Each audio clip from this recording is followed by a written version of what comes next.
Hey everyone, before we dive in, hit that subscribe button and stay tuned for more exciting content. In the blistering heat of Parris Island, where the sand fleas bite harder than the drill instructors scream, a tiny recruit with the last name Vale stood at attention on the yellow footprints. 5'4", maybe 110 pounds soaking wet, hair scraped back into a tight bun, eyes like cold steel. The senior drill instructor, a barrel-chested Marine named Gunnery Sergeant Harlan Hammer Knox, walked the line and stopped dead in front of her. He leaned in so close she could smell the Copenhagen on his breath. "Name, recruit," he barked. "Vale, sir," she answered, voice steady. Knox smirked at the platoon. "Vale? As in valley? Girl, you look like you belong in a valley, 6 feet under one. You are worth nothing until I say different." The male recruit snickered. That was the day they started calling her worth nothing. Little did they know the name would come back to haunt every last one of them. If you love the red, white, and blue, if you stand for the flag and kneel only for the fallen, and if you still believe one American with guts can change everything, then smash that subscribe button right now. Show some love to a daughter who made her mom and dad prouder than they ever dreamed. Let's get into this story. Recruits come to Parris Island expecting hell. Most get it. Private First Class Aria Vale got something worse, targeted hatred. Knox and his 2 assistants, Staff Sergeant Valdez and Sergeant Mullins, decided early that a female in their platoon was an insult to the Corps. They smoked her until she vomited, made her low crawl through the sandpit while they dumped water on her just to watch her shiver at night. And every time she fell they screamed the same line. "Worth nothing. Get up, worth nothing." The male recruits followed the lead of their gods in campaign covers. They left itching powder in her boots, salt in her canteen, and once even unscrewed the bolts on her rack so it collapsed at 0-200 with her in it. Aria never cried. She never complained. She just stared straight ahead with those winter-gray eyes and kept going. 13 grueling weeks later, graduation day arrived. Families packed the bleachers. Aria's parents, former Navy Master Chief Richard Vale and his wife Elena, a trauma nurse who'd served in Fallujah, sat in the front row wearing quiet smiles. When the crucible eagle, globe, and anchor was slammed into Aria's palm, Gunny Knox was forced to shake her hand for the cameras. He squeezed until her knuckles went white and whispered, "You still ain't worth nothing, sweetheart. Infantry's gonna eat you alive." Aria looked him dead in the eye and answered, just loud enough for the microphone to catch the tail end, "We'll see, Gunny." The clip went viral that night. The comments section exploded with laughing emojis and worth-nothing memes. Nobody knew the storm that was coming. Marine combat training at Camp Geiger was supposed to be the equalizer, 29 days of pure infantry skills for every Marine regardless of ultimate job. Aria crushed it. Top shot, fastest 3-mile time in the battalion, perfect land and AV score. Her fire team leader, a cocky lance corporal from Texas named Reyes, still called her worth nothing every chance he got. One night, after a 20-kilometer hump, Reyes and 4 of his buddies cornered her behind the chow hall. They were drunk on bravado and stolen rippets. "Time to quit, princess," Reyes sneered, shoving her shoulder. "You're gonna get real Marines killed." The others closed in. Aria dropped her pack slowly, rolled her neck, and said in a voice calm as a flat sea, "Last chance, boys." They laughed. That was their first mistake. 37 seconds later, all 5 were on the ground groaning. Broken nose, dislocated shoulder, 2 concussions, and 1 very bruised ego belonging to Reyes. Military police arrived to find Aria standing in the middle, hands already zip-tied behind her back by her own choice, so nobody could claim she resisted. The battalion commander, a no-nonsense lieutenant colonel, reviewed the security footage, dropped the charges against her, and instead gave her a meritorious mast and orders nobody expected. Needs of the Navy. Proceed immediately to BUD/S prep course, Coronado, California. The Marine Corps had just volunteered its smallest, meanest female for the pipeline that ate 80% of men twice her size. Word spread like wildfire across base text chains. Worth nothing was going SEAL. Coronado in January is a special kind of torture. The Pacific is angry, the instructor's angrier. Aria showed up with a sea bag and the same dead-calm stare. The boat crew leaders took one look at her and assigned her to the SMUF crew, the shortest guys, thinking it was hilarious. Her boat crew chief was a 6'4" hospital corpsman, first class, who'd already recycled twice. He took the assignment as a personal insult. During first phase, when the class was enduring surf torture, instructors made them link arms in the freezing foam. The big corpsman deliberately let go of Aria's arm, so the surf would rip her away and she'd drown or ring the bell. She locked her arm around his neck instead, nearly choked him unconscious, and dragged his 240 pounds back to the lineup. Instructors punished the entire class with extra surf time, but from that moment nobody in Class 312 let go of worth nothing again. Hell Week arrived like a freight train. 5.5 days, 4 hours of sleep total.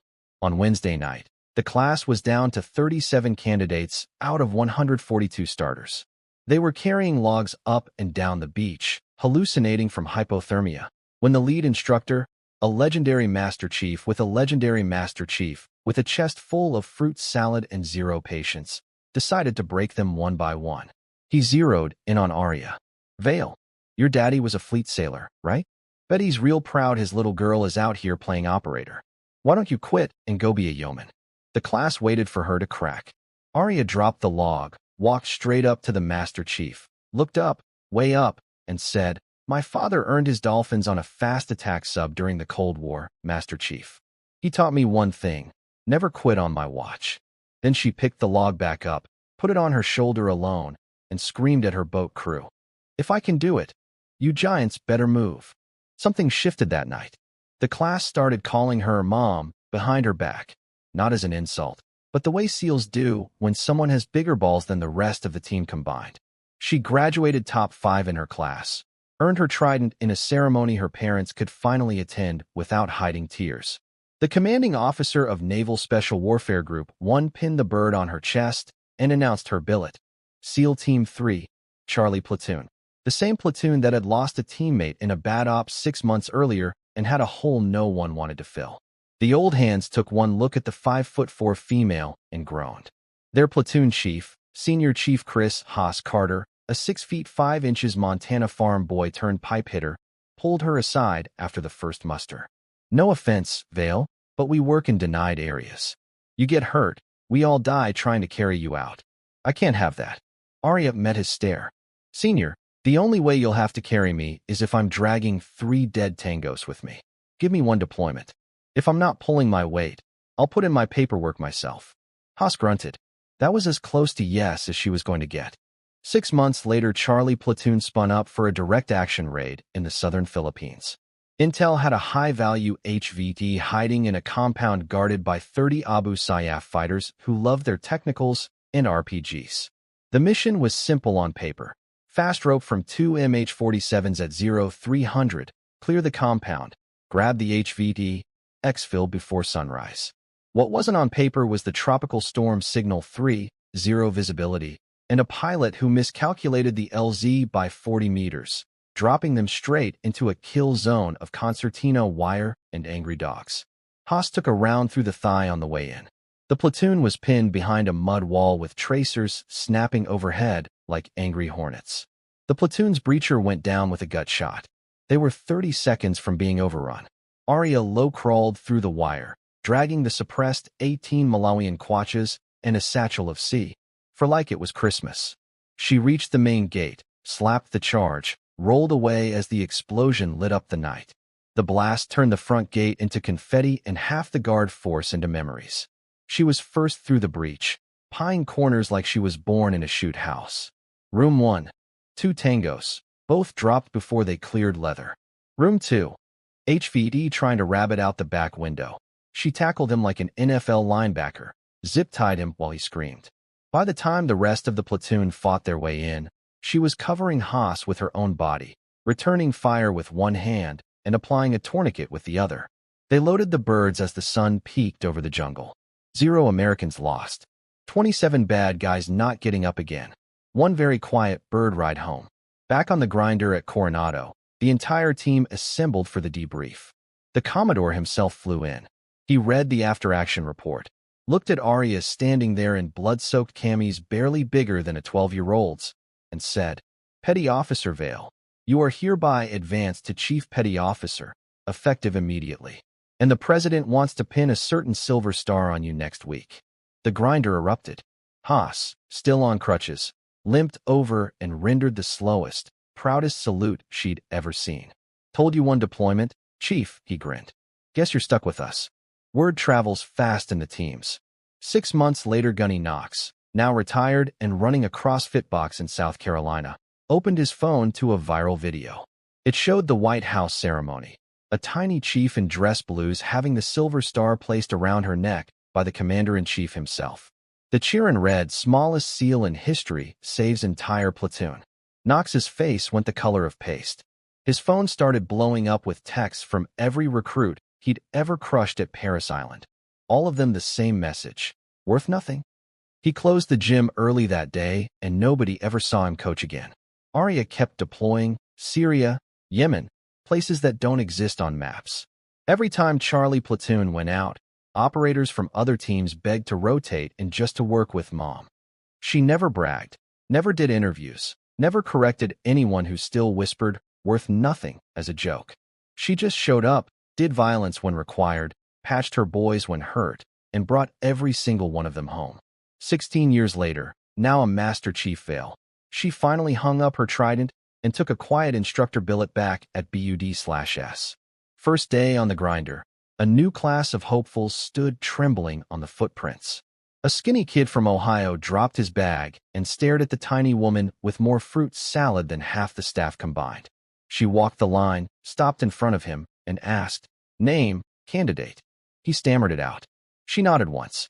"Welcome to BUD/S. You are worth nothing until you prove different."